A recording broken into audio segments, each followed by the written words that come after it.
Alhamdulillah, tiada yang patut kita puji selain Allah Subhanahu wa Ta'ala. Tiada yang bisa kita jadikan tempat berlindung dan meminta kecuali Allah Subhanahu wa Ta'ala. Semoga Allah yang Maha mencukupi rezeki seluruh makhluknya, mengkaruniakan kepada kita kebeningan hati. Sholawat dan salam semoga selalu terlimpah kepada baginda Nabi Muhammad Sallallahu Alaihi Wasallam. Allah Subhanahu wa Ta'ala berfirman, dan tidak ada suatu binatang melata pun di bumi melainkan Allah lah yang memberi rezekinya, dan Dia mengetahui tempat berdiam binatang itu dan tempat penyimpanannya. Semuanya tertulis dalam kitab yang nyata, Lauh Mahfuz. Quran Surah Hud ayat 6. Saudaraku, kita diciptakan oleh Allah dilengkapi dengan rezeki. Rezeki ditentukan setelah usia 4 bulan di rahim ibu kita.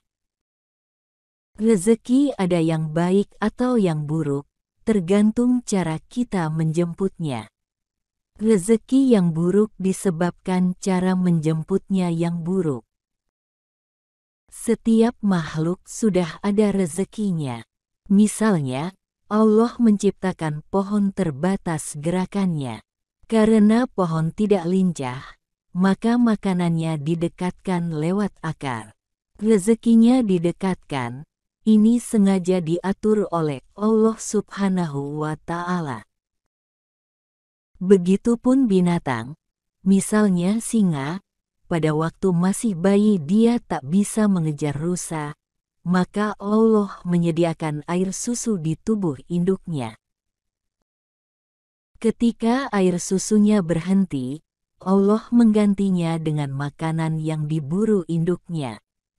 Setelah besar dia berburu sendiri, makin kuat fisiknya, makin tinggi kualitas ikhtiarnya.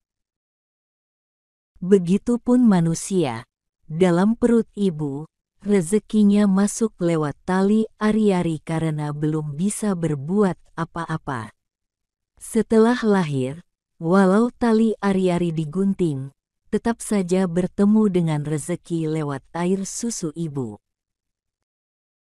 Saat air susu berhenti, Allah menyediakan berbagai makanan yang kalau lapar tinggal menangis, maka rezeki akan datang. Makin dewasa harus makin gigih ikhtiarnya menjemput rezeki, karena Allah telah menyiapkan kekuatan fisik, akal dan panca indera. Karenanya, janganlah malas mencari nafkah. Binatang pun selalu berikhtiar untuk mendapatkan rezekinya. Rasulullah Shallallahu Alaihi Wasallam pernah terkesan kepada burung yang pergi dengan perut kosong, tapi setelah terbang kembali dengan perut kenyang.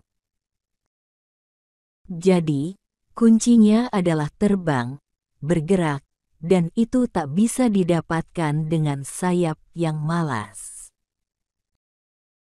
Binatang yang tak mempunyai akal saja berikhtiar, hingga bisa bertemu dengan rezekinya. Mustahil manusia yang mempunyai akal tak bertemu dengan rezekinya. Allah Subhanahu wa Ta'ala sudah menyiapkan perangkat ikhtiar lahiriah dan ruhiyah. Kita membutuhkan tokoh-tokoh ekonomi yang tak hanya kuat berpikir, tapi juga bisa menggerakkan potensi. Membangkitkan kondisi ekonomi tak hanya dengan teori duniawi belaka, tetapi juga harus dengan teori tentang bagaimana Allah membimbing kita menemukan rezeki. Jikalau kita merasa ada masalah dengan rezeki kita, maka kita harus mengevaluasi sikap kita terhadap rezeki yang Allah berikan.